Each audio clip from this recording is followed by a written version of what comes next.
Train চলাচল শুরুর ৫ মাসেও কম্পিউটার বেসড ইন্টারলক বা সিবিআই সিস্টেম চালু হয়নি চট্টগ্রাম কক্সবাজার রুটে। ফলে বেড়েছে ঝুঁকি। সনাতন পদ্ধতিতে লাইন ঠিক করে দিতে হয় ট্রেনের সিগন্যাল। ফলে ট্রেন যাতায়াত সময় ক্ষেপণের পাশাপাশি ঘটছে দুর্ঘটনা। ওয়ালটন ফ্রিজ কিনে অনেকের মতো আপনিও হয়ে যেতে পারেন মিলেনিয়াল। সেরা পণ্যের সেরা অফার।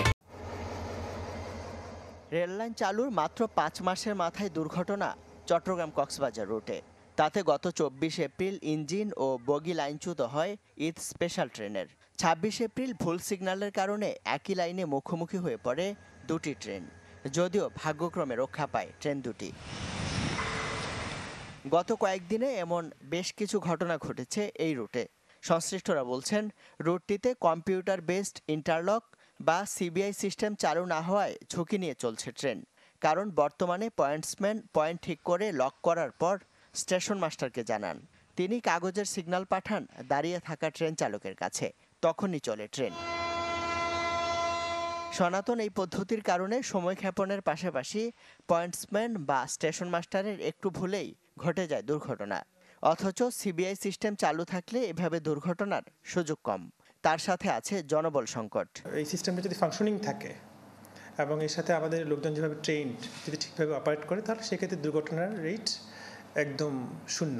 যদি ম্যানুয়াল পদ্ধতিতে আমরা অপারেট করতে হয়, পয়েন্টসম্যানকে সেই ৩-৪টা পয়েন্টস তাকে হাতে হাতে সেট করতে হয় এবং সর্বশেষ পয়েন্টটা সেট করে যে তাকে ওখানে পেপার লাইন ক্লিয়ার দিতে হয়। তারপর ট্রেনটা তাকে ২ থেকে ৩ জায়গায় থামতে হয় একটা স্টেশন ক্রস করতে হলে। সে যদি ভুল পয়েন্ট সেট করে, আমার ট্রেনটা ভুল ডিরেকশনে চলে যাবে এবং সেক্ষেত্রে দুর্ঘটনা তো পুরোপুরি তাদের উপর নির্ভর করতেছে।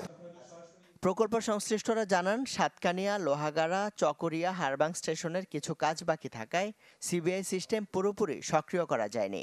তবে আগামী মাসের মধ্যেই পুরো রুট ইন্টারলকের আওতায় চলে আসবে বলছেন তারা। এখন আমরা টেস্টিং অ্যান্ড কমিশনিং পর্যায়ে আছি। টেস্টিং অ্যান্ড কমিশনিং অর্থ হচ্ছে যে এই যে সিস্টেমটা আমরা বসালাম সেটা প্রপারলি রান করবে কিনা, সেটা ট্রেন চলাচলের জন্য নিরাপদ হবে কিনা, এটাই আমরা এখন টেস্টিং কমিশনিং করছি।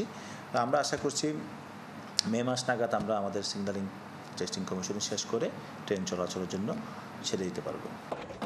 কক্সবাজার রুটে এখন প্রতিদিন চলছে ২টি ট্রেন, যেখানে ১২৭৮ জন জনবলের চাহিদার বিপরীতে এখনও কোনো নিয়োগই হয়নি।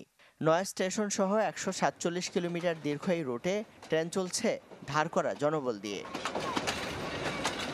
ইমদাদুল হক, চ্যানেল 24, চট্টগ্রাম।